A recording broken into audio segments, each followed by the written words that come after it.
Você acha que é possível medir quão diverso, quão variado, quão heterogêneo é um conjunto?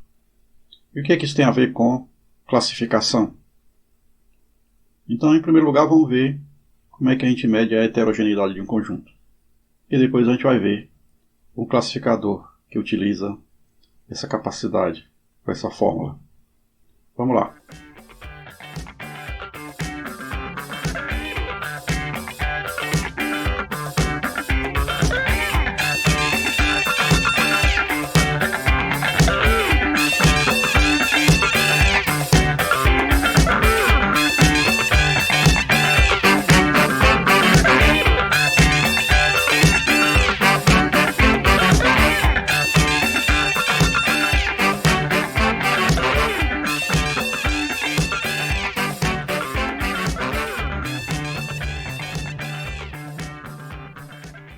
Você gosta de pets? Uma coisa interessante que nós podemos ver a respeito dos bichinhos, gatos e cachorros, por exemplo, é que para nós seres humanos é muito fácil identificar um animalzinho desses aqui, basta que a gente olhe para eles, muitas vezes, né? Então a gente rapidamente a gente consegue identificar. Mas colocar isso no computador nem sempre é fácil, nem sempre é tão fácil para o computador identificar, ou para um algoritmo, diríamos assim, né? Nem sempre é tão fácil para um algoritmo identificar se esse pet, por exemplo, é um gato ou um cachorro, tendo em vista que você pode, por exemplo, pôr um atributo como altura, né? Então você pode ter um gato aqui, né, que é mais alto do que um cachorro. Pelo peso também, você pode ter aqui um gato pesado e um cachorrinho leve, né? Então, são esses assuntos que nós vamos ver nos próximos vídeos. Bom, antes disso, e continuando sobre a questão dos pets, vamos imaginar que você tem uma filha e que ela foi a uma loja de pets para comprar um pet para você. E você liga para ela para perguntar se deu tudo certo. Ela te dá, na primeira pergunta que você faz para ela, ela te dá uma informação sobre a loja, né? Qual foi a loja que ela foi. E se essa loja ela tem mais gatos, ela tem cachorro, ela tem qual tipo de bichos, né, ela tem nessa loja. Então, daí por diante, ela está tão ligada na questão do pet que ela não responde para você, ela só responde para você perguntas como sim ou não. E você está aflito, querendo saber se é um gato, se é um cachorro, se é um hamster, se é um porquinho. Bom, aí a questão é a seguinte.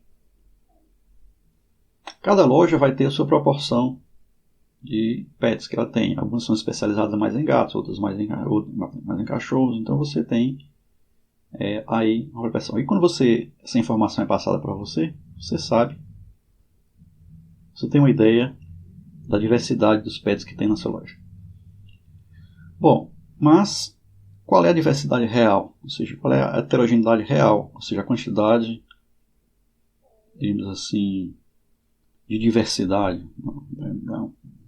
Talvez seja difícil encontrar uma expressão em português para expressar o que eu estou querendo falar, mas pode ser, vamos falar como sendo heterogeneidade, ou seja, a mistura, né? O grau de mistura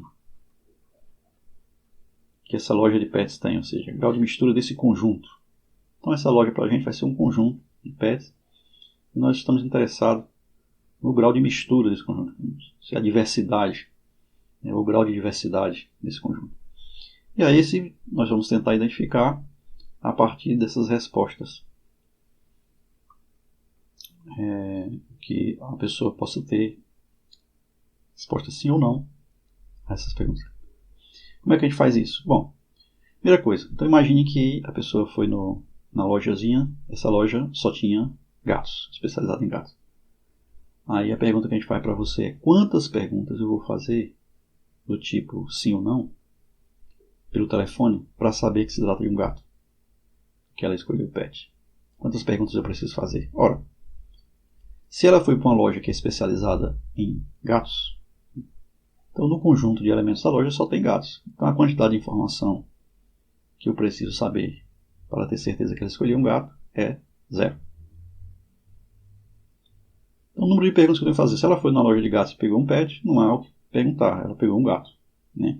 Então, nós dizemos que a quantidade de informação necessária a ser obtida nessa pergunta é 0.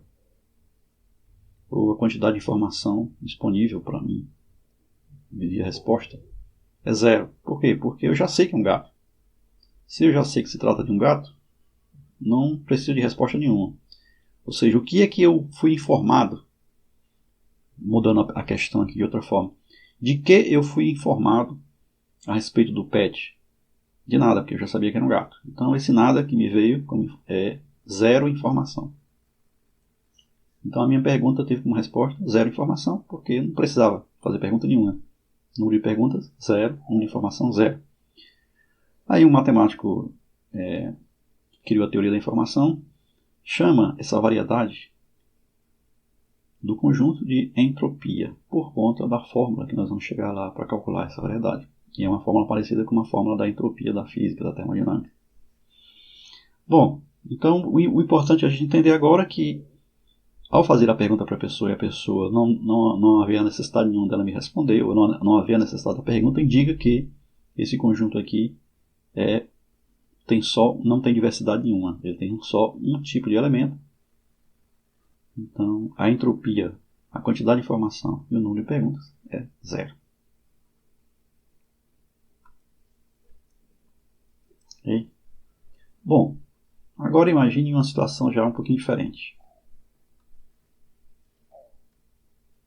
A pessoa foi para uma loja e nessa loja tem gatos e cachorros.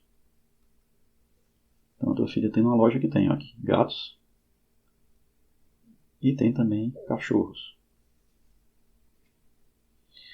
Bom, se tem gatos e cachorros, então você, de posse dessa informação, sabendo que ela foi numa loja 2, a loja 1 só tinha gatos, a loja 2 tem gatos e cachorros.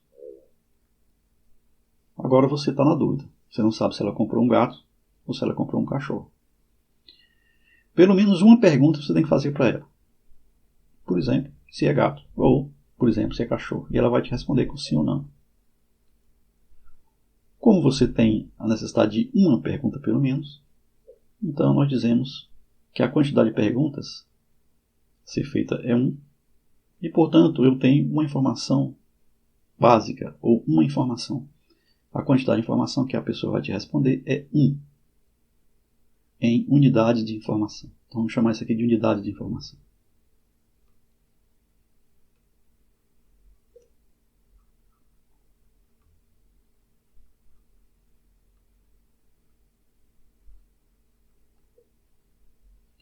Então a pessoa tem que responder uma unidade de informação.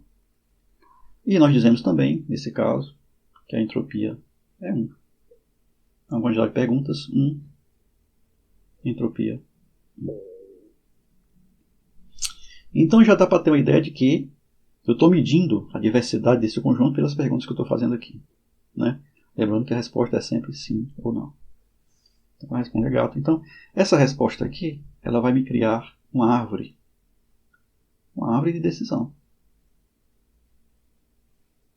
Então, antecipando um pouco o assunto da árvore de decisão, que a gente vai discutir mais na frente, nós vamos dizer que, primeira coisa, a pessoa quer saber, testa uma coisa que é se é gato. Será que é gato?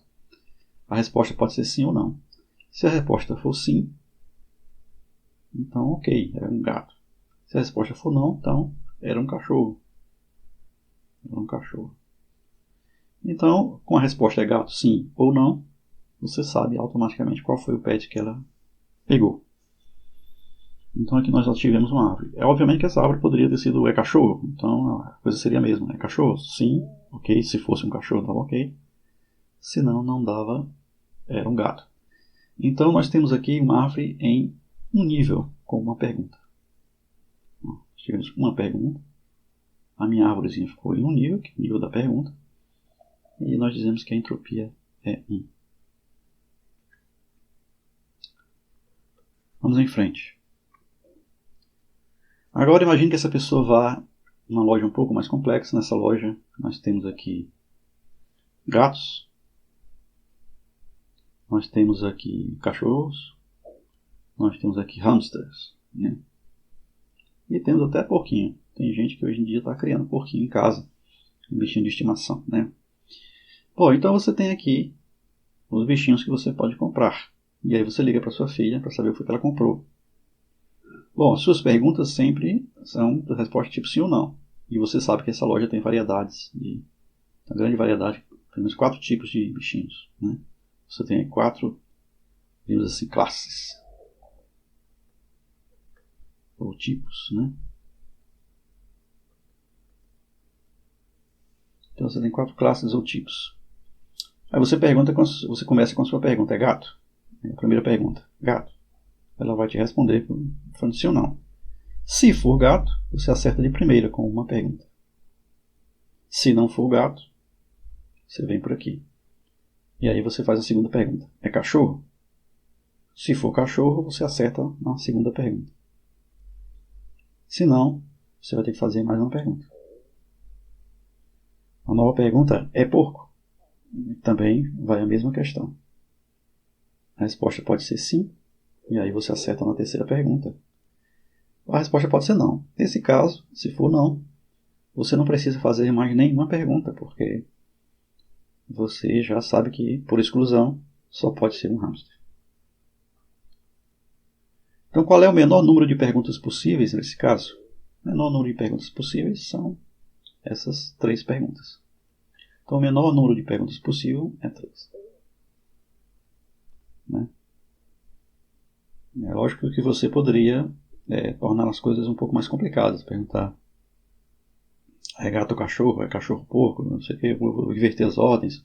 Vou perguntar várias vezes se é gato. O que nós estamos interessados é no número mínimo de perguntas. Nós queremos gastar pouca energia, nós queremos gastar poucos créditos do celular. Nós queremos o número mínimo de perguntas. O número mínimo de perguntas é exatamente isso aqui, seguindo essa regra aqui. Qual é a ordem da regra? A ordem das perguntas, né? A ordem das perguntas que você segue aqui segue o princípio da estatística. Então você sabe que tem mais gatos. Você tem aqui 4 gatos. Então nessa loja, quando sua filha foi lá, você sabia que tinha mais gatos que outras coisas. Lá tem mais gatos que tudo. Então, tem 4 gatos, você pergunta logo se tem gato. Qual é o segundo elemento mais comum nessa loja? São os cachorros. Então você tem 2 cachorros. Então você tem 2 cachorros. O segundo elemento mais comum nessa loja são os cachorros.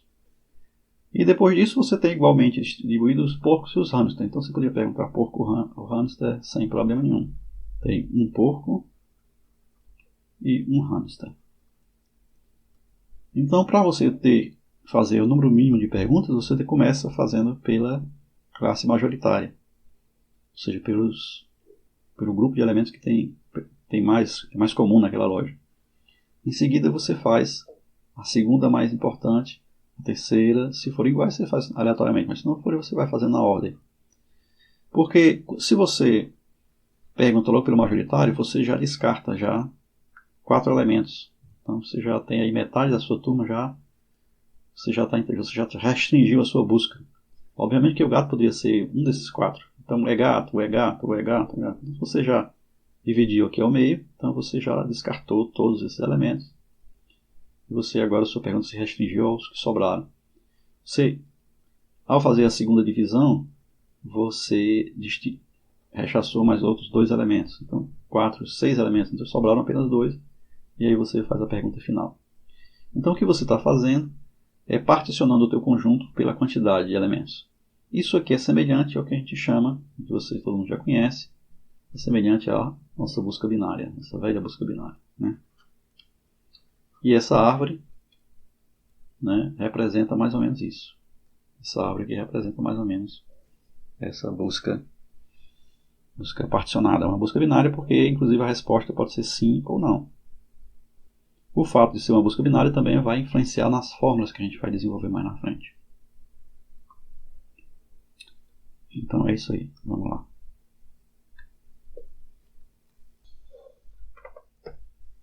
Bom, vamos analisar aqui de novo o número de perguntas que nós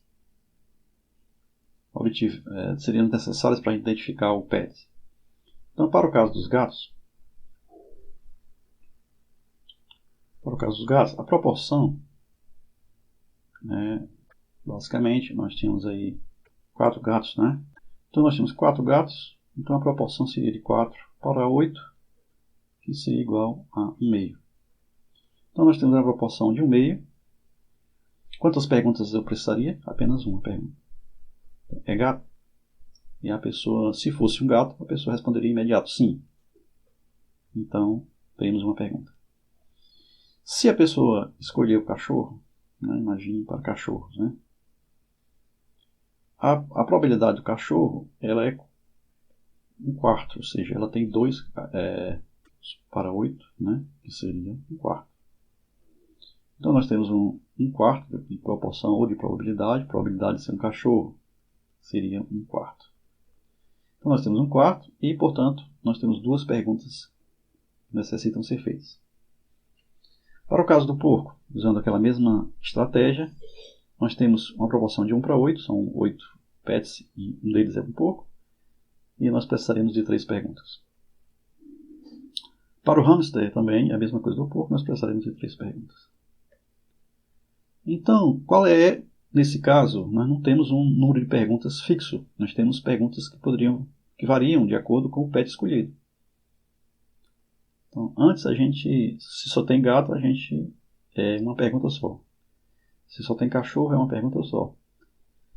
Mas se tem apenas cachorros e gatos, então são 2 perguntas e acabou. Mas quando nós temos variações, então dependendo do tipo de pet escolhido, o número de perguntas varia. Qual seria o número de perguntas médio?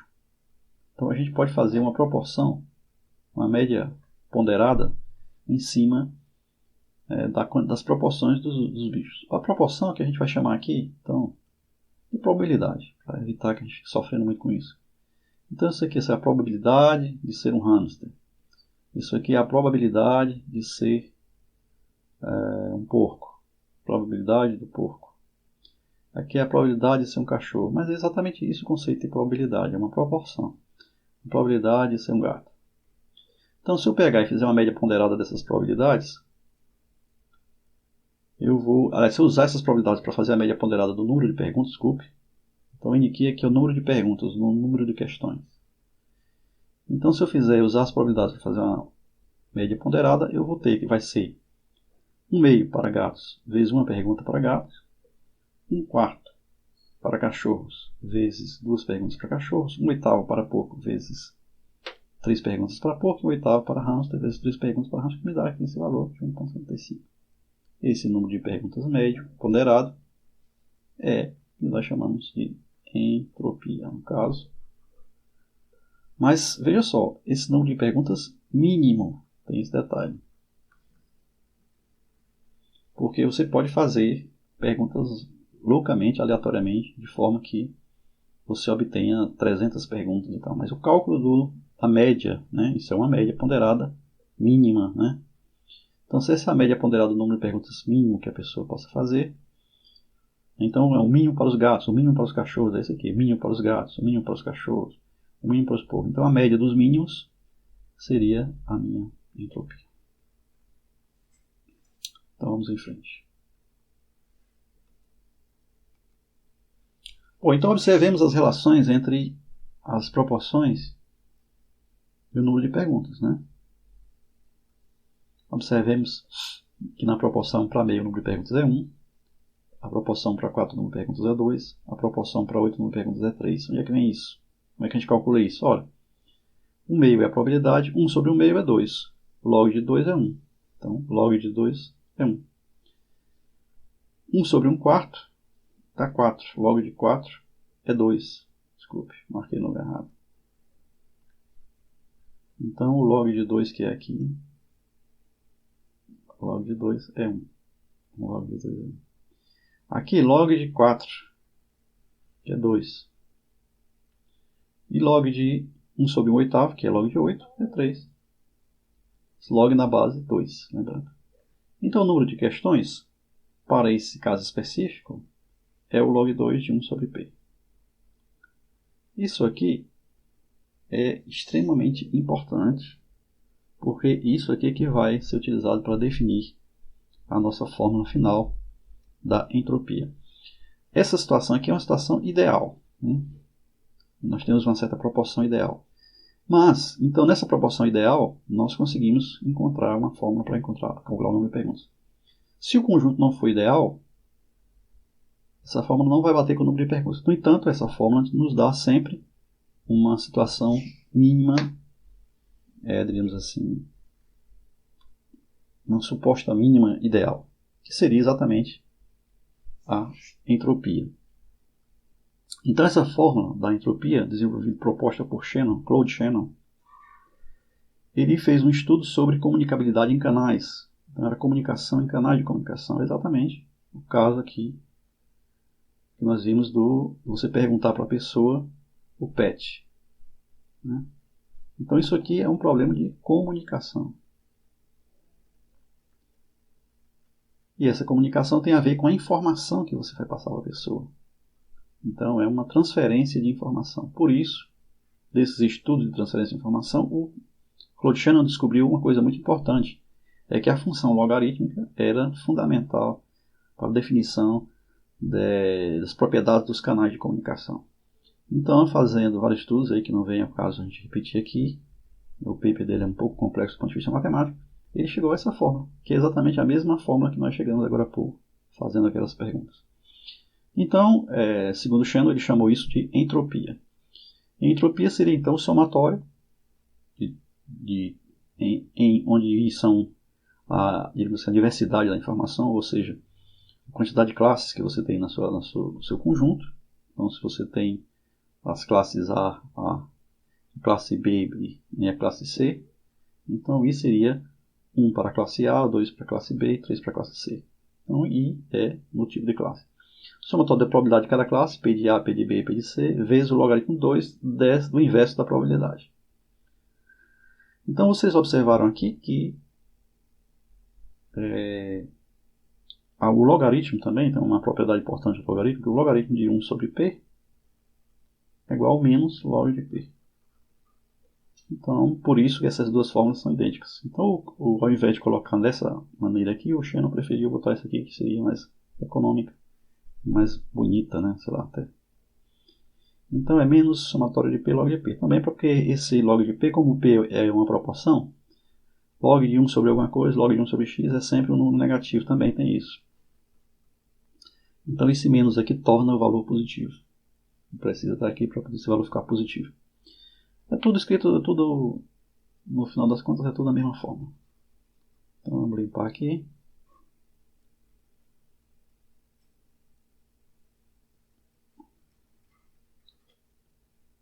Então, está aqui a nossa fórmula da entropia.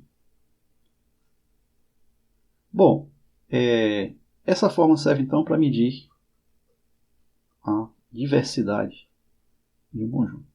Ou também é chamado, isso aqui pode ser também, a quantidade de informação. A quantidade de informação é relacionada também à diversidade. E aí vem uma das coisas controversas. Além de duas controvérsias que existem aqui, a primeira que é essa chamada entropia.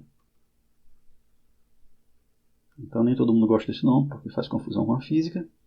E a segunda coisa controversa é que a unidade de informação que ele usa é o bit. Que existe o dígito binário. Só que a entropia ela não é um valor exato. E um bit não tem como separar. Então, as respostas típicas para a entropia seriam 1.4 bits ou 0.7 bits. Né?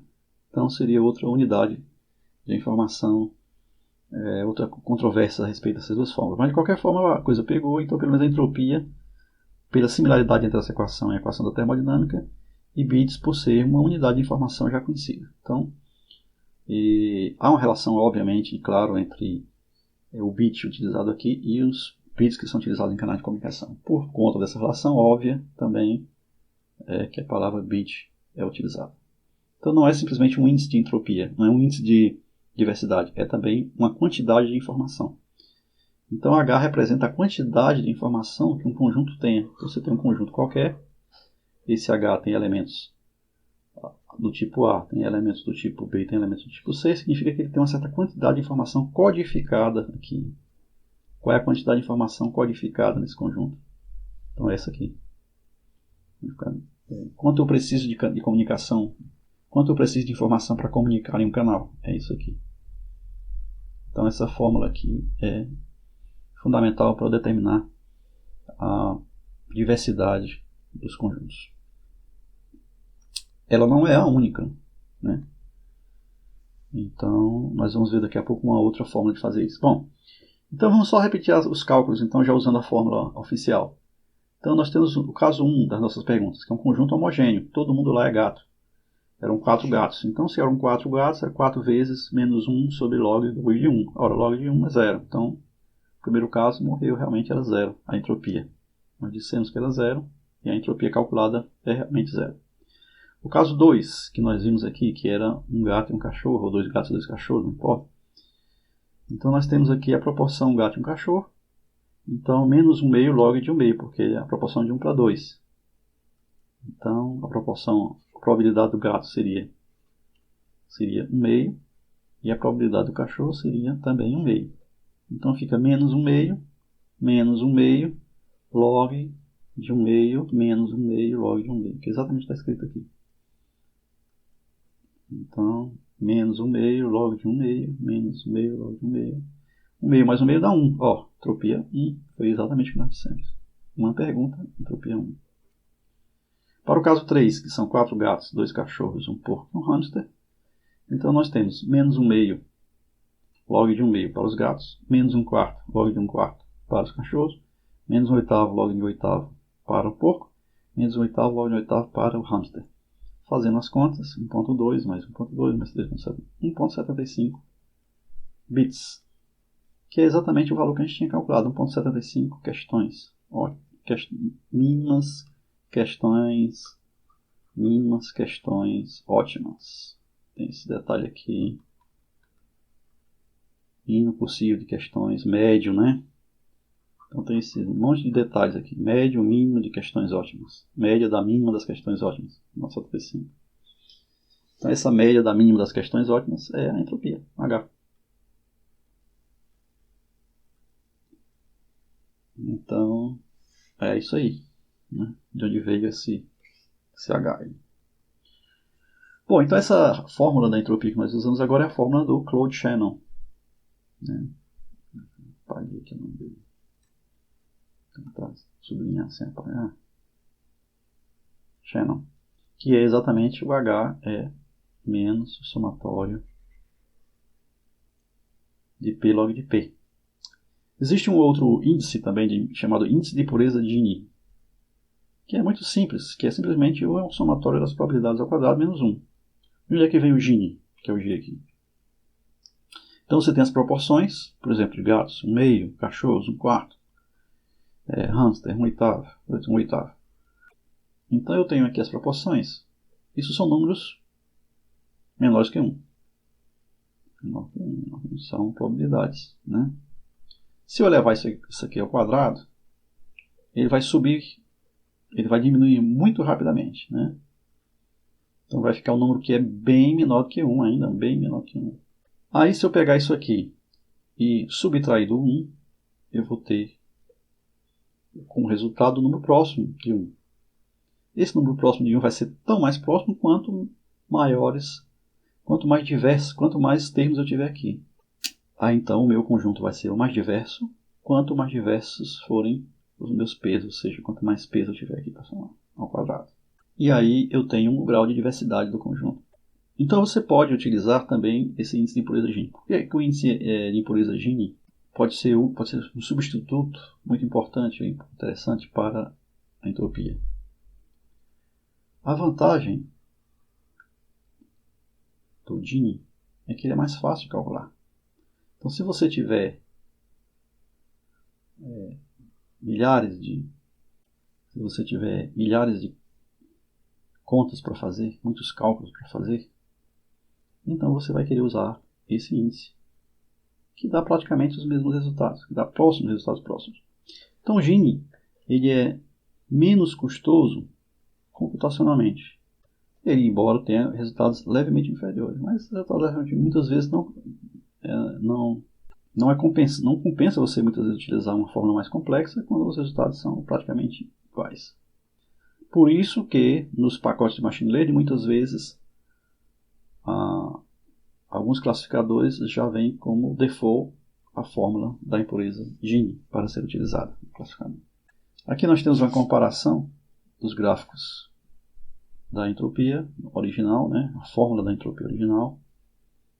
É esse azul aqui. Aqui nós temos a fórmula do Gini aplicada a um problema binário, duas classes apenas. Então a probabilidade da classe A, por exemplo, é um valor que varia de 0 a 1, que é exatamente o que nós temos aqui. Então eu tenho a classe A ou a classe B, que é equivalente a não A. Né? Não A. Então nós temos aqui a entropia original, a Gini calculada sobre o mesmo problema, né?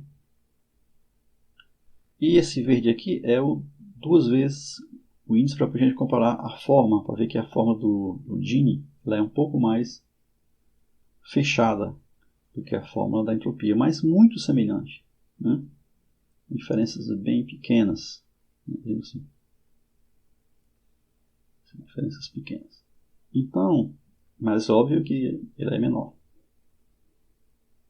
Os valores calculados são menores.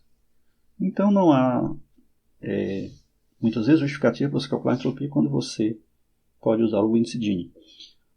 Mas a gente vai continuar, mesmo assim a gente vai continuar falando um pouco mais sobre isso, sobre a entropia, no próximo vídeo. Você também pode criar o seu próprio índice. Não seja tímido, né? Não se limite a achar que só as pessoas criam as coisas e você tem que usar e acabou. Você pode criar seu índice e utilizar. Use a sua criatividade, imaginação. Imaginação é mais importante do que o conhecimento.